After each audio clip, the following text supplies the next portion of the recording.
dit, il mérite vraiment cet honneur-là. Tu peux t'élever.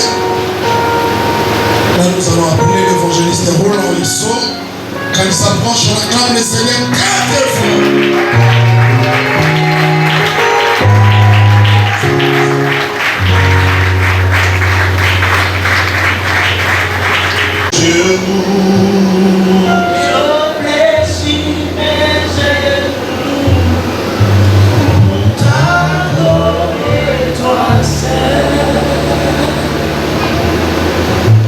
Accorde-nous ce moment de ta parole, enseigne-nous et fais-nous comprendre en quoi nous nous engageons dans cette foi sur toutes les paroles que tu as données à tes serviteurs.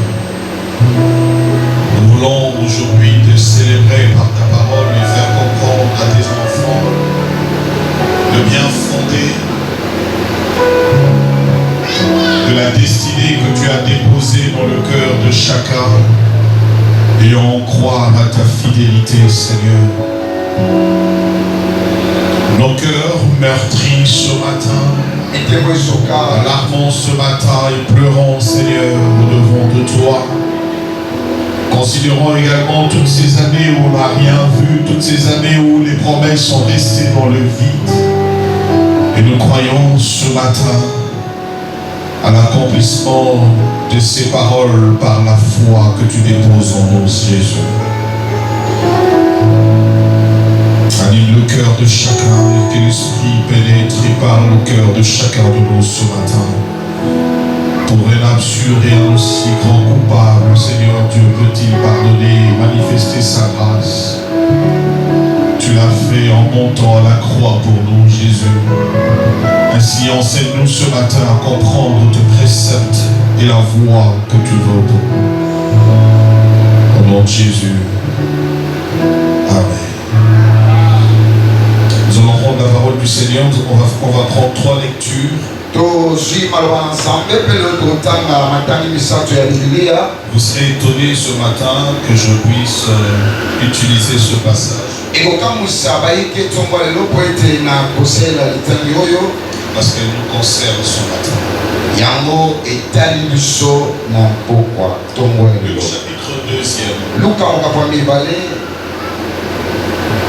Le verset 25 jusqu'au verset 29. Et voici, il y avait à Jérusalem un homme appelé Siméon. Cet homme était juste et pieux. Il attendait la consolation d'Israël.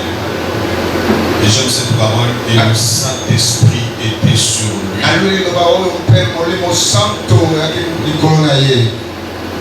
Il avait été divinement averti par le Saint-Esprit qu'il ne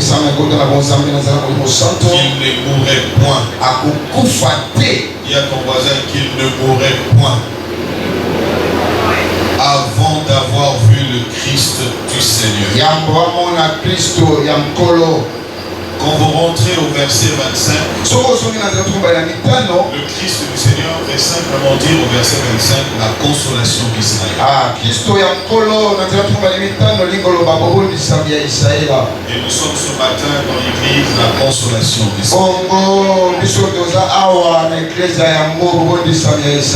Il vint au temple poussé par l'Esprit. Et comme les parents apportaient le petit enfant Jésus pour accomplir à son égard c'est coordonner la loi,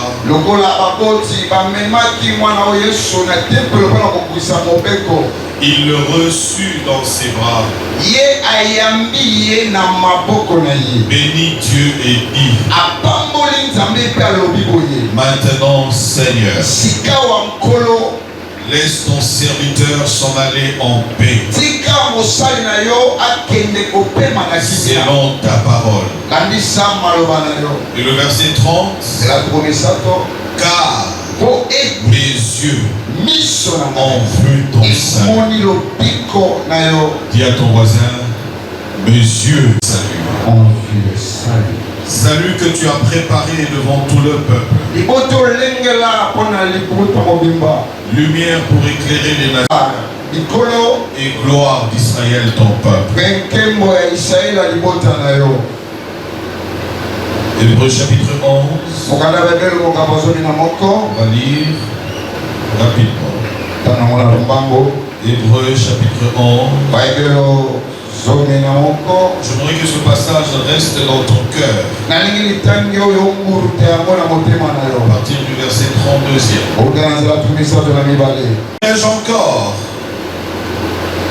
car le temps me manquerait pour parler de Gédéon, de Barak, de Samson, de Jephthé, de David, de Samuel et des prophètes, qui par la foi vainquirent le royaume, exercèrent la justice, obtinrent de promesses, fermèrent la guerre de lions, éteignirent la puissance du feu, échappèrent aux tranchants de l'épée, guérirent de leur maladie, furent vaillants à la guerre, mirent en fuite des armées étrangères, des femmes recouvrèrent leur mort par la résurrection, d'autres furent livrés au tourment et n'acceptèrent point de délivrance, afin d'obtenir une meilleure résurrection.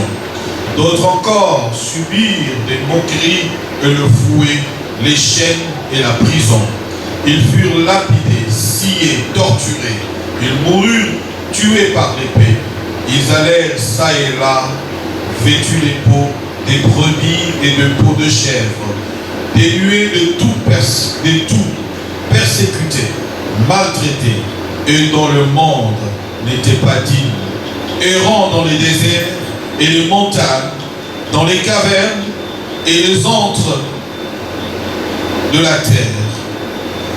Tout cela, dis à ton voisin, tout cela, à la foi lequel il a été rendu témoignage, n'ont pas obtenu ce qui leur était promis, Dieu ayant en vue quelque chose de meilleur pour nous, afin qu'ils ne parvinssent pas sans nous à la perfection. J'aime la conclusion de cette parole. Afin eux ne parvinssent pas sans nous à la perfection. Nous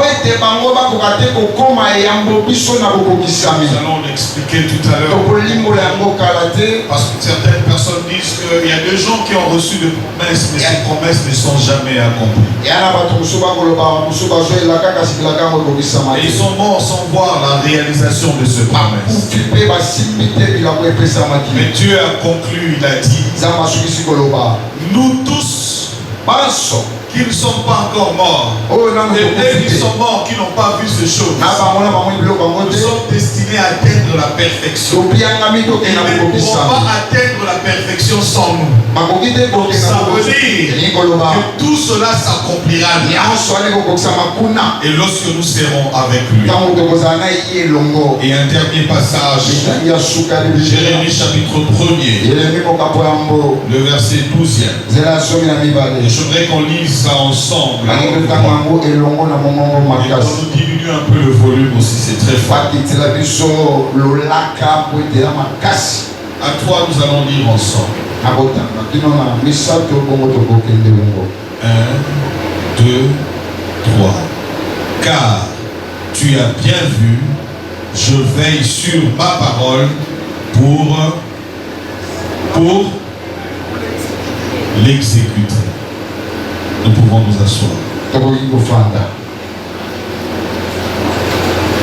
Je voudrais parler de la foi à la fidélité de Dieu. La foi à la fidélité de Dieu.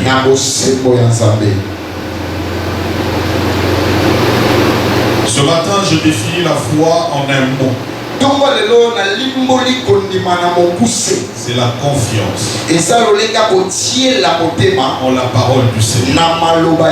C'est la confiance à tout ce que Dieu nous a dit. C'est la confiance à tout ce qui concerne Dieu. Tout ce qui est lié à Dieu. Sa parole, sa puissance, ses miracles, tout ce qui est autour de Dieu. Dieu. C'est ce que nous définissons comme la foi. Quand on parle de la confiance, ça veut tout simplement dire croire sans arrière-pensée. Quel que soit tout ce que les gens vont venir te rapporter à propos de la personne.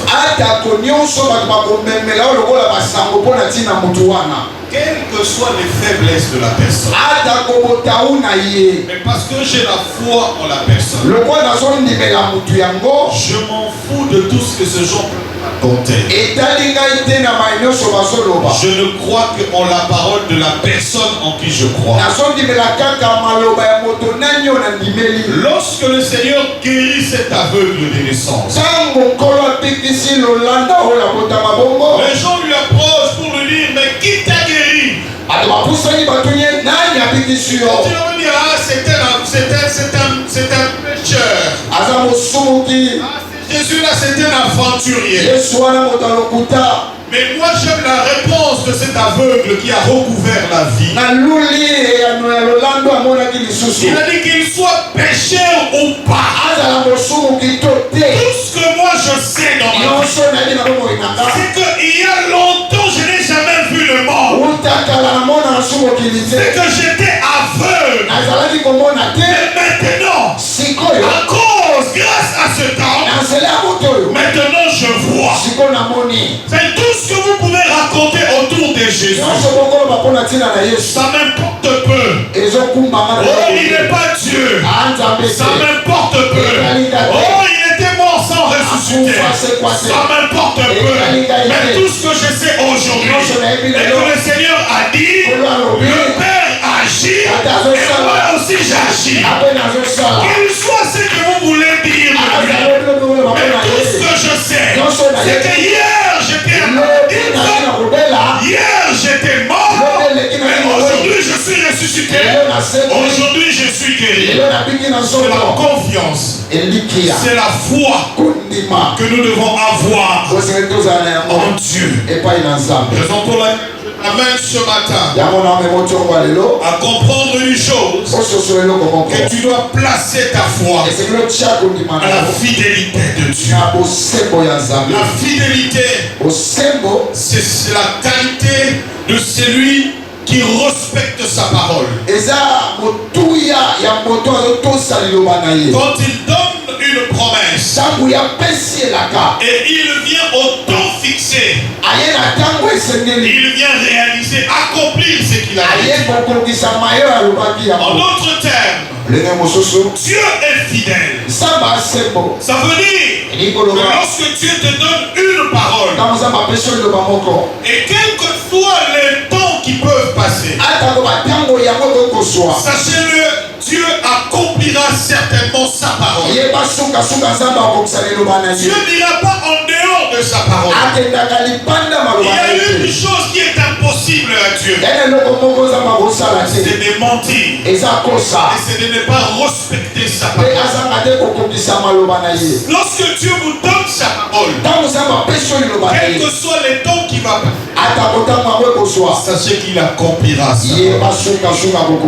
Quel que soit le vent qui peut me souffler, Dieu accomplira sa parole. Et les éléments de la parole qui nous prouvent à suffisance que Dieu ne peut pas changer sa parole sont dans la parole de Dieu. La Bible dit qu'il ne connaît aucune ombre de variation. Il ne subit pas de changement.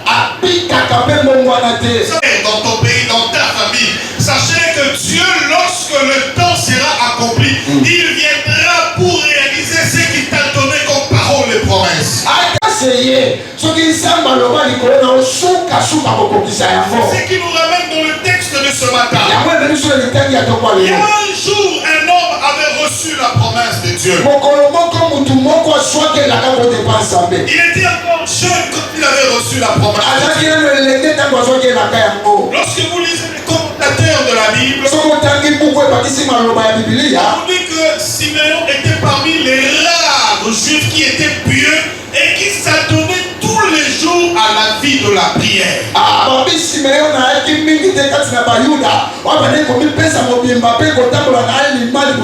C'est comme ça qu'on disait de lui un homme pieux. Toute sa vie, c'était la prière. C'était l'étude de la parole de Dieu. C'est comme ça qu'il est reçu de Dieu.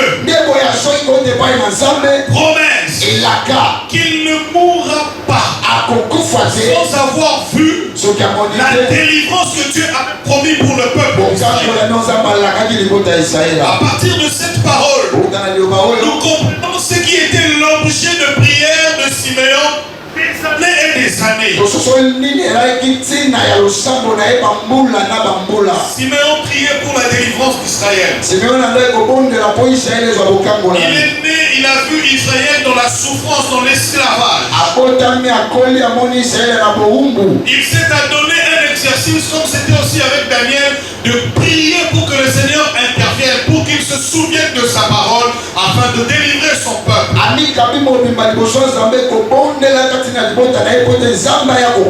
Et parce que vous lisez, on vous précise, cet homme avait l'habitude d'aller chaque jour prier au temple.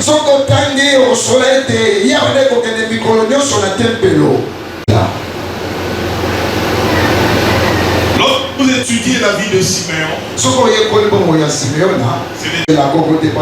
n'est pas directement le plan ou le bonheur qui est arrivé après avoir reçu la promesse. Généralement, après avoir reçu la promesse de Dieu, c'est comme s'il y avait également une étape difficile qui s'était abattue en Israël. Et généralement, lorsque vous lisez les Écritures, les prophètes, les grands hommes que nous avons connus dans les Écritures, eux aussi ont reçu de Dieu les promesses. Et après avoir reçu la promesse de Dieu, on est très joyeux. Parce qu'on se dit certainement cela va s'accomplir. Mais regardez Dieu comment il agit dans sa vie. Il y a des choses que nous ne saisissons peut-être pas lorsque le langage de Dieu vient dans notre vie. Dieu peut te dire, je te bénirai. À cette même époque de l'année, je viendrai. Mais Dieu, lorsqu'il parle, il pose toujours une condition. Faites ceci pour que cela arrive. Si vous ne le faites pas, voici ce qui arrivera. Et il y a toujours deux choses dans l'accomplissement de la promesse que Dieu donne. Cela est toujours conditionné par les actes que nous devons poser. C'est ainsi que généralement, après avoir reçu les promesses de Dieu, il y a toujours un vent contraire qui on reçoit les promesses et lorsque le vent contraire souffle, on commence à se poser des questions. Si c'est réellement Dieu qui avait parlé à votre vie, si c'est réellement le mari que Dieu vous a donné, si c'est réellement le travail que Dieu vous a donné, et si c'est réellement les enfants que Dieu vous a donné, sur qui il a donné autant de promesses de le servir. L'enseignement, si c'est réellement l'église que Dieu vous a donné. Parce que tout contraire est en train de se passer après avoir reçu les promesses de Dieu. Il y a des gens que nous pouvons citer dans les Écritures qui ont reçu de Dieu les promesses. Mais c'était les vents contraires qui ont soufflé dans leur vie. Jean-Baptiste également avait reçu de Dieu la promesse. Il avait reçu de voir le Messie, l'agneau de Dieu qui ôte le péché du monde. Il a même baptisé le Messie. Il a même entendu du haut du ciel la voix du Père qui parlait. Celui-ci est mon fils. Écoutez-le. Et il a même confirmé. Quand Jésus voulait le baptiser, il a dit non. Il faut que tu croisses. Et que moi je diminue. Je ne peux pas.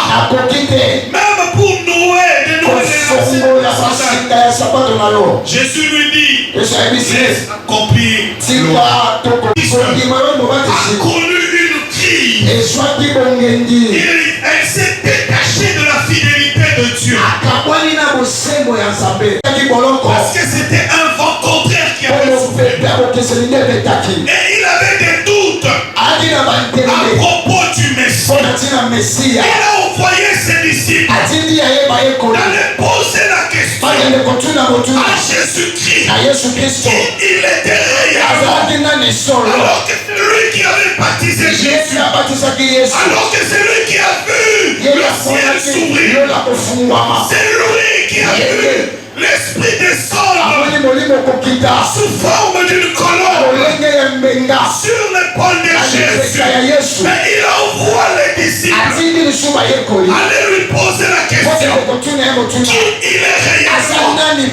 Est-ce que c'est lui le Messie? Oh, j'aime la réponse de Jésus. C'est la réponse qu'il me donne ce matin. Lorsqu'il y a ce moment de crise, Jésus a dit, allez dire à Jean-Baptiste, le royaume des cieux est prêché.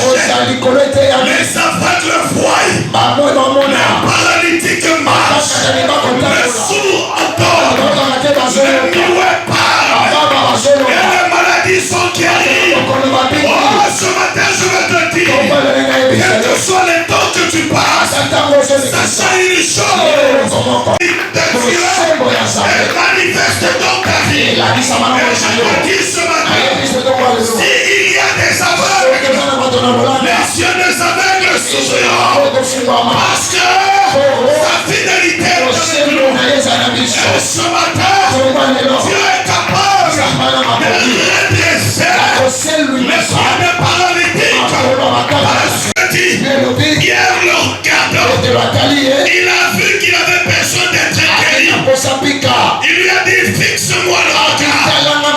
Je n'ai ni or, ni argent à te donner, mais ce que je te le donne. Au nom de Jésus, lève-toi et marche. Ce matin, il y a un nom que je te présente. C'est le nom de Jésus qui est capable de tout résoudre dans ta vie. Et je dis, ce matin, il est interdit à tout ce qui est entré avec un problème de sortir avec ce problème.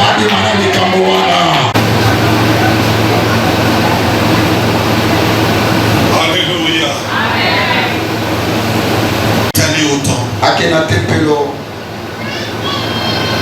Et les parents de Jésus avaient amené Jésus au temple. Celui qui avait un cœur brisé, mais qui avait la foi en la parole du Seigneur. Et quand il prit Jésus dans ses bras, des larmes ruissellent de ses yeux. Il a béni le Seigneur. Il a béni le Seigneur. Et il a dit, c'est la consolation d'Israël. Et j'aime sa prière. Il dit maintenant, Seigneur, ton serviteur peut mourir en paix. Consolation d'Israël. Tes yeux ne pourront pas se fermer sans que tu n'aies vu la gloire de Dieu et l'accomplissement des promesses que Dieu t'a données. Ainsi,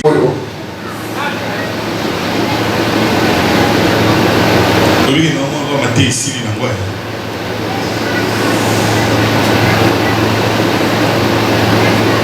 T'es ici, bien. Hein? Tout cas, t'as le sol là, t'es ici, ici. Alléluia. Une femme avait reçu de Dieu la promesse. Elle avait un homme qui était alcoolique. Cet homme ne rentrait à la maison qu'après 2 heures du matin. Il était méconnaissable. Lorsqu'il prenait le chemin de la maison, parfois il se perdait. Il tombait dans les caniveaux. Vous entendrez seulement vers 2h40, 45 minutes. On toque à la porte. Là, Ce sont les jeunes du quartier qui viennent réveiller la dame. Réveille-toi, on est avec Papa Foulani. Et il ouvre la porte. On le fait entrer. Et pendant ce temps, la femme va à la cuisine. Elle prépare un meuble de monsieur. Elle met l'eau dans la salle de bain. Et après avoir fini de préparer, son monsieur Kao en train de ronfler, de vomir. La dame le récupère, la met dans la douche, le nettoie, il devient rose, un peu de parfum. On le met à table, il commence à manger. Après il regarde la dame, il dit toi sorcière, pourquoi tu m'as réveillé? Il prend toute la nourriture, il jette sur la table. Il a tellement maltraité cette femme que par moment quand il tabassait la femme était amortie et elle est entrée une fois dans le coma et après elle est ressortie.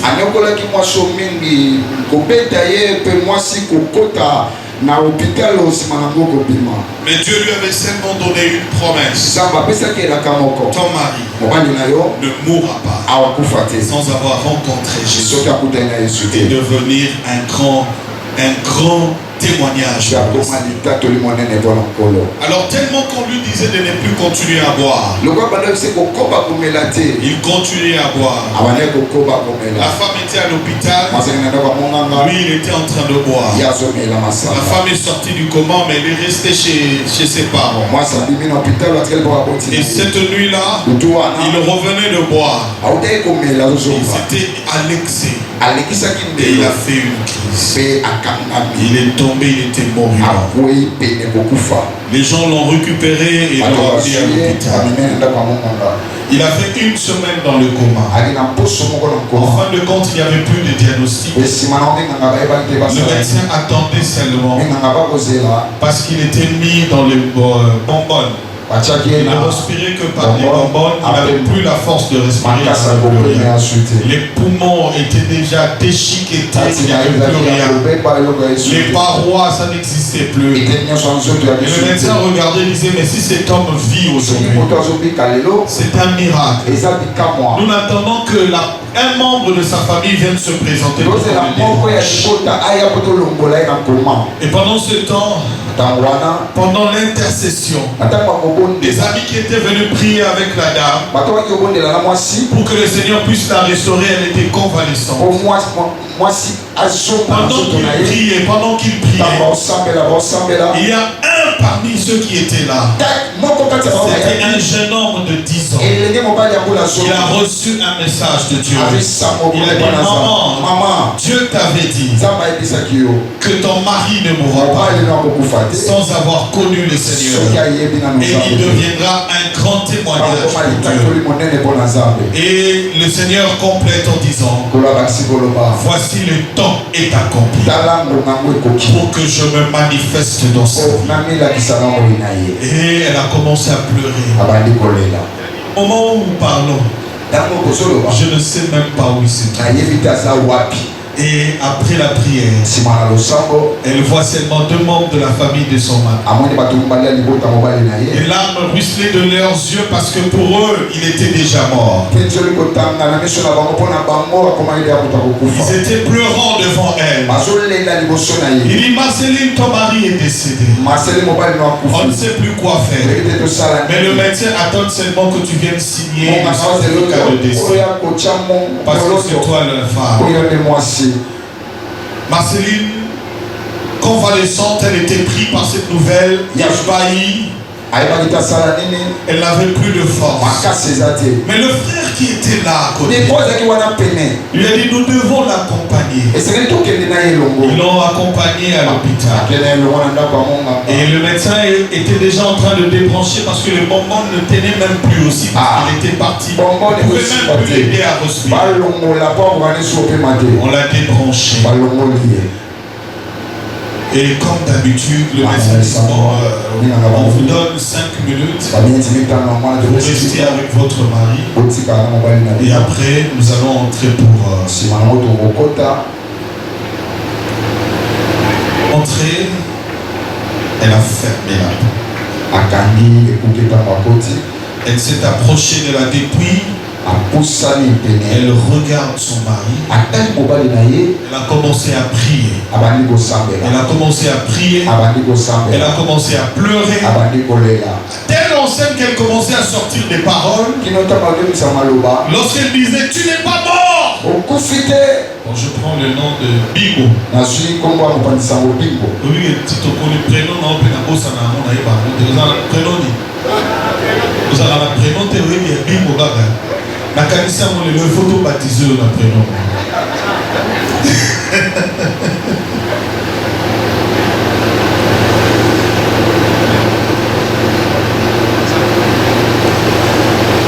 Alors il commençait à prier. Quand il disait, tu n'es pas mort, tu n'es pas mort, tu n'es pas mort, tu es mort, tu dois t'élever.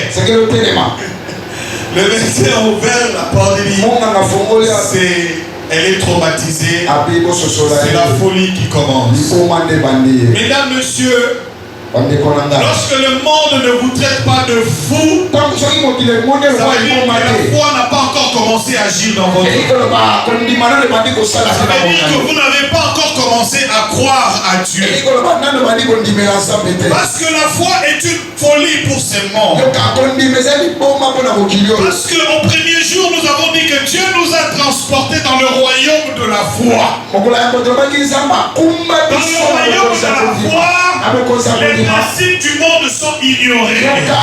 Dans le monde de la foi, la médecine est ignorée. Dans le monde de la foi, il n'y a qu'un seul principe. Pour ceux qui sont malades, à la meurtrissure de Jésus, nous sommes guéris. Dans le monde de la foi, il n'y a qu'un seul principe. Pour les paralytiques, au nom de Jésus, son lit et marche. Dans le monde de la foi, il n'y a qu'un principe. Pour ceux qui ne sont pas élevés, de la boue, il retire les bouchons, il finit, il le retire, et il le fait asseoir avec les autres. Parce que dans le monde de la foi, il n'y a que la parole de Dieu qui compte. Et Marceline a crié, je ne suis pas folle, mais Dieu m'a dit que Bingo ne mourra pas sans savoir connu Jésus. Quand on a télé pour la sortie, on a dit quelqu'un s'est levé de son lit.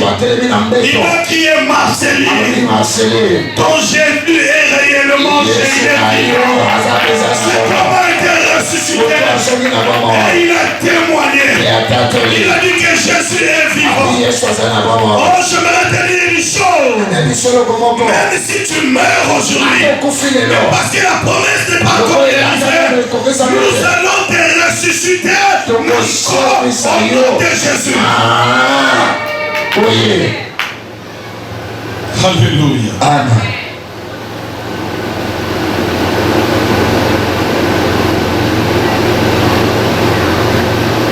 Quand Dieu dit à Abraham, tu auras une famille nombreuse, Abraham ne croyait. Et quand il a quitté son pays, il ne savait pas où il allait. Mais il savait seulement que Dieu m'a dit que je serai là, que ça va arriver. Et aujourd'hui, toi et moi, on est fils d'Abraham par la foi. Si ce jour-là, Abraham n'avait pas cru, je ne sais pas quel serait notre sort. Alléluia. Et avant notre mariage, Dieu avait dit que vous aurez des enfants, vous serez heureux. Alléluia. Et quand nous nous sommes mariés, les difficultés ont commencé, c'est le vent contraire qui a commencé à souffler.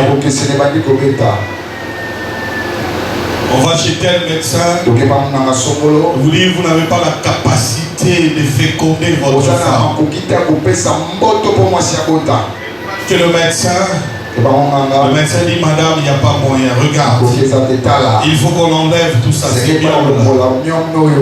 Je me rappelle, lorsque je voyageais en mai 2008, J'ai laissé ma femme sur le lit d'opération. Et je suis parti, je n'étais pas là. Elle a subi cette opération. Et au bout d'un temps, le médecin a dit encore, les choses là sont encore revenues. Il faut qu'elle subisse encore une autre opération. Et en ce moment, on se regardait. On dit non, non, non. Il n'y aura plus d'opération. Et les années étaient en train de passer. Et les années passaient. Et elle pleurait. Et à chaque fois qu'elle suivait à la télévision une femme qui avait eu un enfant, elle jetait l'enfant. Elle pleurait. Mais Seigneur, mais moi, je n'ai rien fait. Pourquoi je mérite ça? Et même pour aller dans le réunion de famille où vous voyez les gens avec qui vous êtes mariés, pratiquement au même moment, les mois se sont suivis avec leurs enfants en train de jouer. Et elle était triste. Parfois, je ne viendrai plus dans ce réunion. Je ne me retrouverai plus dans ce réunion de famille. Mais Dieu est fidèle à sa parole.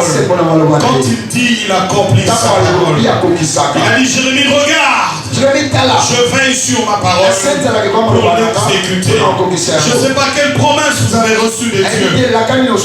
Mais je voudrais vous dire une chose, qu'aucune parole de l'Éternel ne restera dans le vide. Toutes les paroles que Dieu vous a données s'accompliront dans votre vie et s'accompliront certainement. Et après 5 ans passés, nous étions désespérés. Et nous on était conduits à rencontrer un grand spécialiste. Elle, le plus grand gynécologue, et moi, le plus grand urologue. Et lorsqu'on les a rencontrés, la solution, c'était toujours la même. L'homme décide et la médecine décide. Voici le chemin que la médecine a tracé. Voici le chemin que la science a tracé. Mais Dieu en avait décidé autrement. Au milieu de cette parole de médecin, qui pour le monde voit un fatalisme, c'est qui va certainement arriver. Il n'y aura pas de changement. La dernière parole, ce n'est pas le médecin, ce n'est pas son chef, ce n'est pas le président, mais la dernière parole reste à Dieu.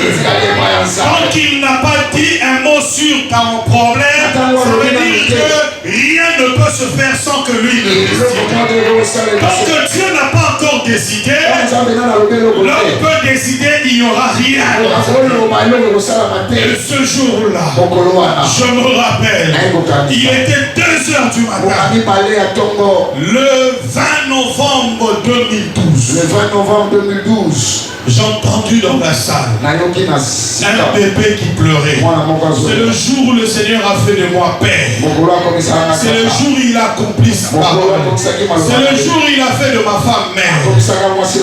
Alléluia. Et après cela, ils se sont encore ajoutés. Il y a eu Roland Daël. On nous a fait cadeau d'une fille. Oh, j'aimerais voir ces gens-là qui sont derrière, qui sont la fidélité de Dieu s'élever. Est-ce que je peux voir Maman Sandra et je peux voir tous les autres enfants? Maman Sandra, debout, non? Hein? Où est Léonel Précieux? Voilà.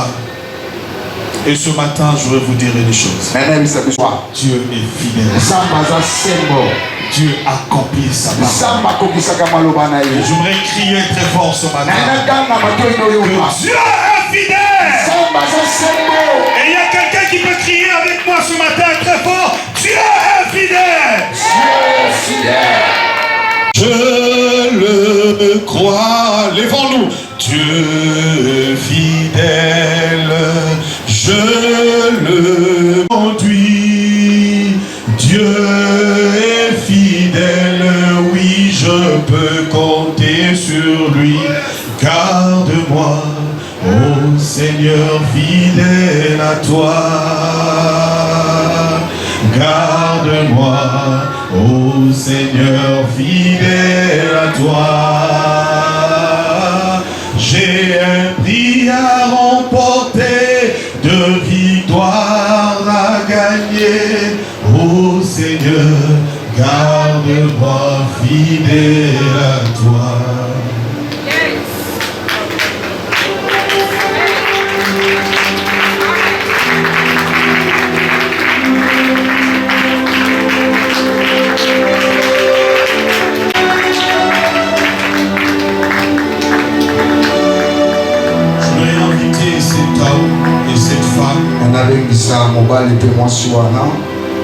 Il y a 5 ans, il y a 10 ans, tu as reçu de Dieu une promesse. Et c'est son... J'aimerais t'inviter à passer, à croire à l'accomplissement de la fidélité de Dieu. Et la dernière fois qu'on vous rappelle la personne dans sa vie et qu'il ne trouve pas de solution, j'aimerais t'inviter ce matin. Cette maladie n'est pas incurable. J'aimerais inviter également ceux qui ont de personnes malades dans leur maison, qui ne guérissent pas de cette maladie, qui s'empirent du jour au lendemain. Des massous et autres maladies viennent ce matin. Et on va prier. Et ce qui se passe à l'instant dans ta maison, ton frère, ta mère, celui qui est malade sera guéri à l'instant. Je voudrais inviter encore celui qui manifeste une paralysie, soit de main, soit de pied, qui ne change pas et la situation demeure la main. Je voudrais te dire, avance. Tu es capable de te guérir de cette infirmité et de cette douleur.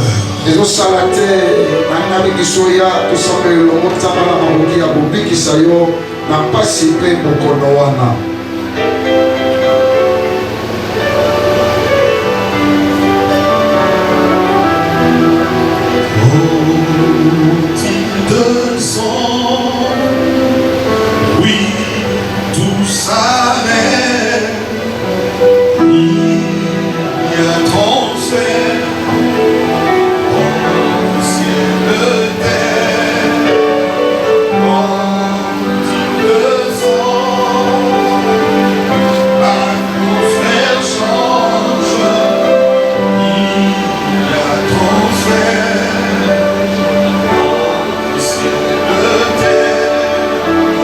T'inviter à passer. Tu as problème qui te dérange du fond de ton cœur. Je voudrais te dire, Jésus est présent ce matin.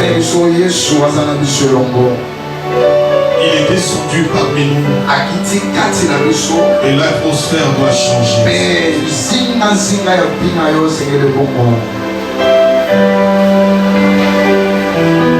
Tu as longtemps pleuré pour ce problème et à chaque fois que tu penses à ce problème, des larmes ruissellent de tes yeux. Je vais te dire ce matin, la consolation d'Israël est présente. Il s'appelle Jésus et il peut essuyer tes larmes et il peut bander les plaies de ton cœur ce matin parce qu'il est là ce matin pour toi.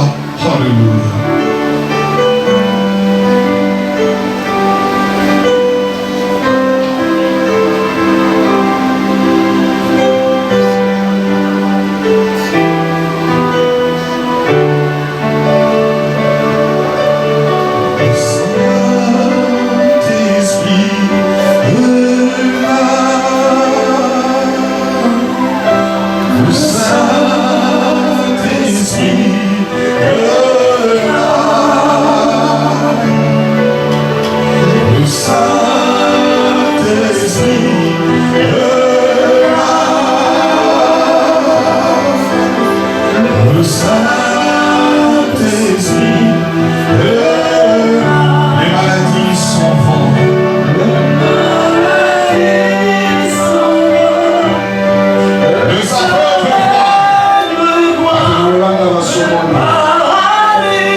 Le sourd entend.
Et quand c'est l'autorité qui vous appelle, ça fait du bien.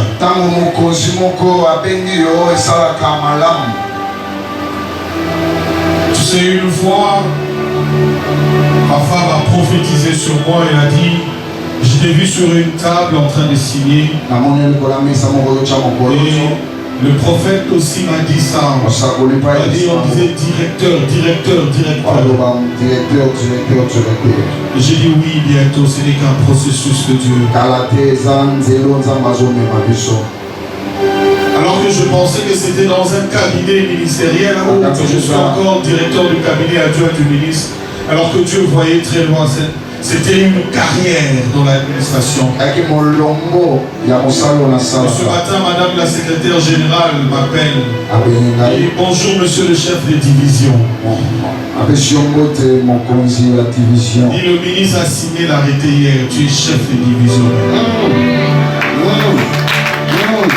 Et je voudrais vous dire ce matin, il y a une bonne nouvelle tout à l'heure quand nous allons prier.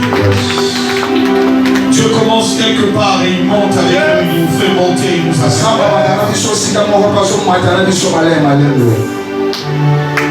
Je veux te dire que les larmes de tes yeux seront essuyées tout à l'heure.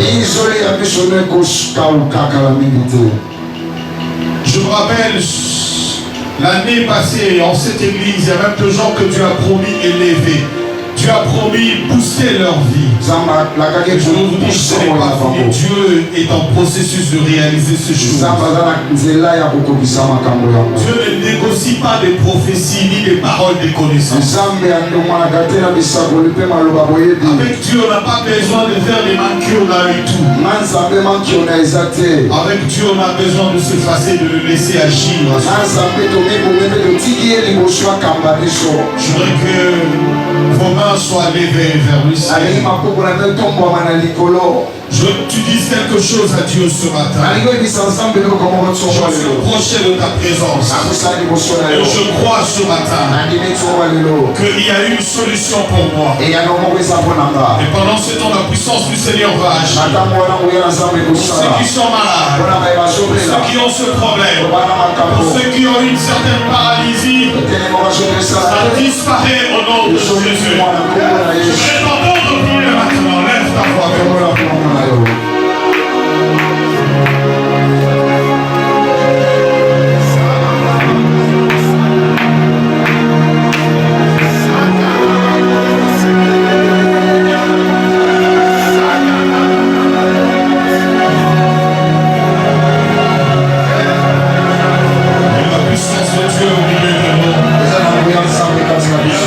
tu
es aplani. Que le chemin de ta vie soit plani maintenant. Que le chemin s'ouvre.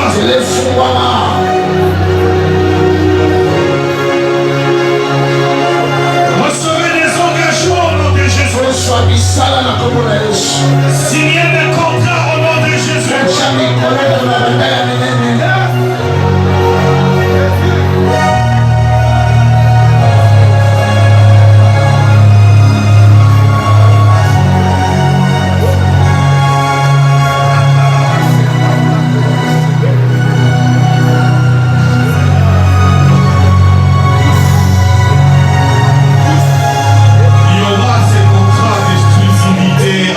Compagnie aérienne, exclusivité pour toi, il n'y aura pas d'autre, il y aura cette exclusivité et tous passeront par toi pour avoir l'accord. Il y aura ça, tu l'auras. C'est en train de venir, c'est très bien. Je vois quitter le bureau de là où tu es, je te vois dans un immeuble avec un bureau dans un appart, et je vois, il y a encore un nombre de gens qui se sont ajoutés. Et on me parle d'un succursale. Je dois déplacer les choses également dans d'autres provinces et de bureaux. Le Seigneur est en train de le faire. Je sens un contact particulier en Europe. Et c'est ce monsieur-là qui est en train d'ouvrir les choses pour ta vie. Et c'est à travers lui que vous êtes en train de faire ces choses-là. Il va le faire. Tu m'as jamais parlé de ça.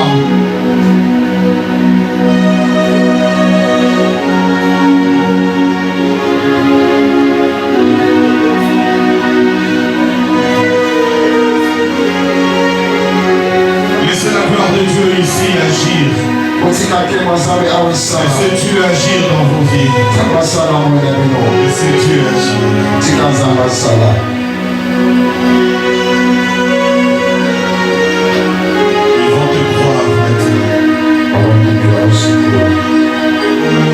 Quand tu leur parles, ils ne croient pas. Avant aujourd'hui, ils vont croire. Les discussions que vous avez eues, tu t'es même fâché. Ils vont croire, c'est facile. Je t'ai vu sortir triste et fâché.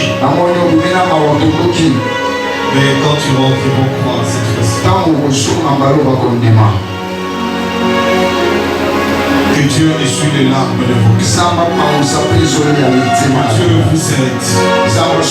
Que Dieu vous bénisse. À partir de ce matin, il n'y aura plus de pleurs. Il n'y aura plus de passé ennuyant. Vous savez pourquoi? Parce que Dieu aura effacé tout ce souvenir malsain. Il projette un avenir meilleur pour vous. 1, 2, 3. Il y a quelque chose de Dieu qui va se passer dans vos vies. Et c'est en matière d'argent qu'il est. Et vous le touchez. Que Dieu vous bénisse.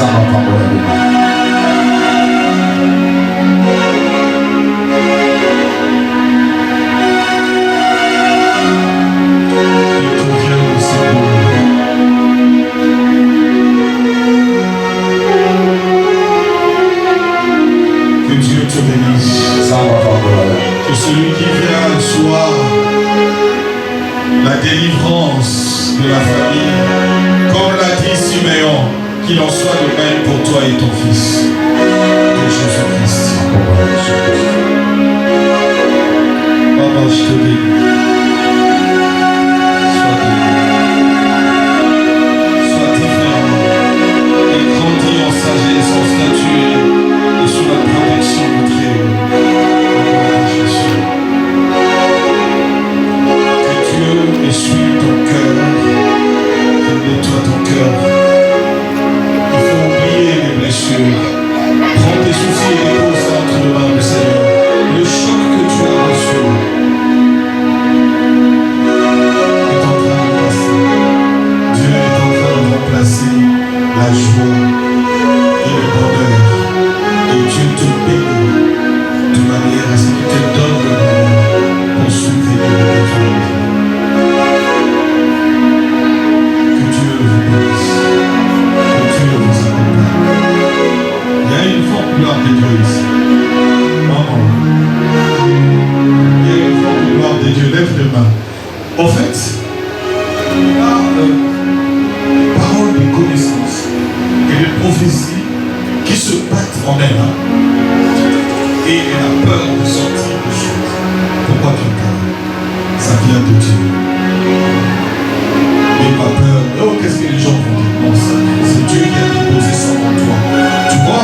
quand ça s'ouvre, tu vois les choses. Il faut que tu le vois, il faut que tu le fixes. Que c'est la gloire de Dieu se manifeste. Ta bouche s'ouvre pour Dieu.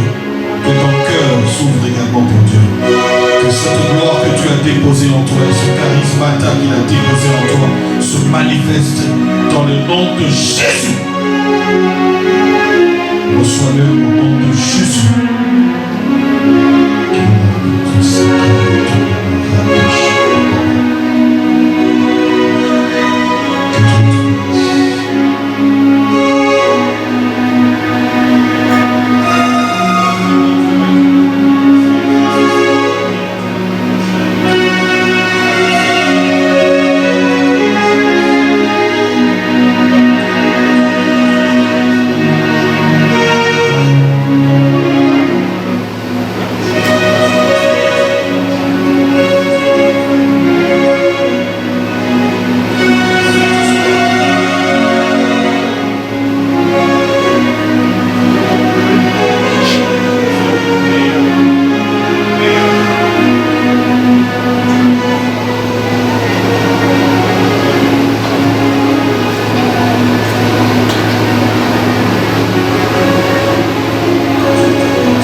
qui ont reçu une parole particulière, on leur dit. Et quand il n'y a pas une parole particulière, on prie. Passe. D'accord?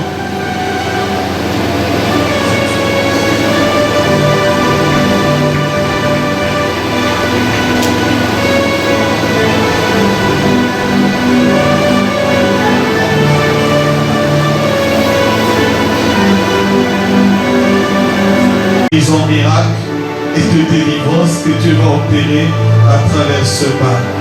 Et il le fera pour les gens. Si tu ne le crois pas, tu le verras. D'ici une semaine, des choses vont commencer à se manifester. Et la puissance de Dieu va commencer à se manifester en toi. Au nom de Jésus.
Ce matin, qu'il acclame Jésus, qu'il acclame.